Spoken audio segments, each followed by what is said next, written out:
आप लोगों के स्मरण में है कि नहीं हमको नहीं मालूम, पर दो माता ऐसी है, दो जगत जननी ऐसी है कि दुनिया का कोई भी व्यक्ति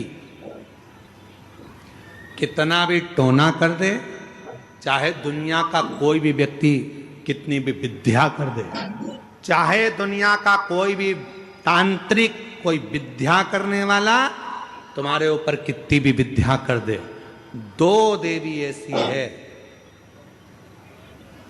जो उस टोना को, उस विद्या को पलट देती है।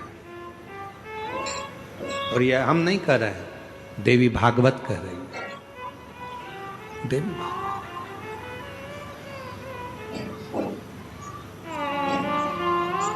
काली पुराण में भी इसका वर्णन आता है, देवी भागवत में भी इसका वर्णन आता है। दो देवी ऐसी हैं जो कोई अपने ऊपर अगर विद्या कर रहा है और वो दो देवी का स्मरण कर लिया जाए, उन दो देवी का नाम लेकर मात्र शंकर के शिवलिंग के सामने जो अशोक सुंदरी वाली जगह होती है, वहां पर अगर इन दो देवियों का नाम लेकर अगर जल चढ़ा दिया जाए तो किसी ने अगर विद्या करी भी होती है तो पलट जाती है। कोई कितना भी बड़ा तुम्हारे लिए तंत्र मंत्र कर रहा हो, वो तुरंत पलट जाता है, एक क्षण नहीं लगता और उनका नाम लेने से ही पलट जाता है। दो देवी, एक प्रत्यगिरा माता, एक है प्रत्यगिरी माता और दूसरी है दंतेश्वरी माता, जिसका काली पुराण में विशेष वर्णन लिखा, जिसका देवी भागवत में वर्णन आता है।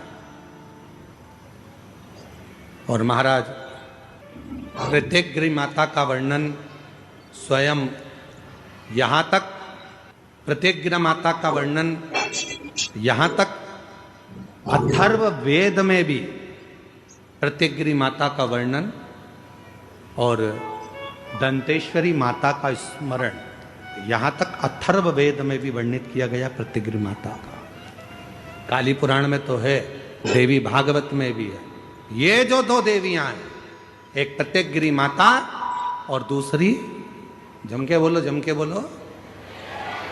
दंतेश्वरी माता। ये दो माता ऐसी हैं, अगर भगवान शंकर का ये शिवलिंग है, ये जलाधारी है, माता पार्वती जी का हस्तकमल, और यहां सामने एक मोटी सी लाइन होती है अशोक सुंदरी का स्थान, इधर गणेश जी, इधर कार्तिकेय जी।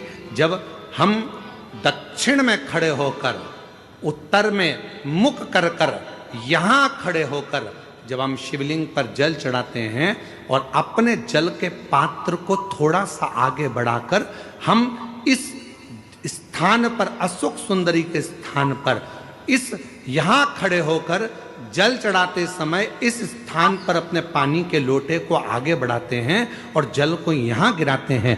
प्रत्यगिरी माता का नाम लेकर या मां दंतेश्वरी का नाम लेकर जब हम चढ़ाते हैं, आज दिन भर में अगर कोई ने भी हमारे ऊपर विद्या करी होती है, वो 2 मिनट के अंदर वो कटकर गिर जाती है और कोई असर नहीं होता। दो मां, एक मां दंतेश्वरी, एक प्रत्यगिरी। कौन है ये प्रत्यगिरी माता? तो शिव महापुराण में बड़ा सुंदर वर्णन आया कि जब हिरण्यकशिपु ने बहुत तप करा, बहुत तप। मेरा निवेदन है आस्था चैनल वालों से, कथा लाइव चल रही है, उनसे हम निवेदन करेंगे कि आपके पास में दंतेश्वरी माता का फोटो हो तो आस्था चैनल वाले अवश्य दिखाते रहें बीच बीच में जहाँ कथा चल रही है।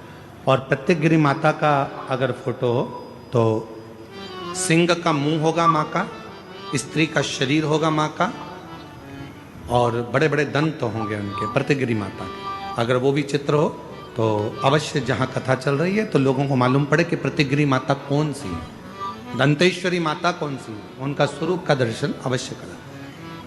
और प्रत्यगिरी माता का अगर फोटो का आप लोगों को समझ में ना आए तो एक बार हमको व्यासपीठ पर लाकर उस मोबाइल में दर्शन कराएं तो हम भी बता दें। प्रत्यगिरी माता, दो माता ऐसी है। काली पुराण के अंतर्गत, देवी भागवत के अंतर्गत हमारे वेदों के अंतर्गत दो माताओं का क्रम बड़ा विचित्र। तो हम अभी जो कथा को प्रारंभ कर रहे हैं तो प्रत्येक गिरी से प्रारंभ कर रहे हैं और इसको लेकर जाएंगे दंतेश्वरी माता।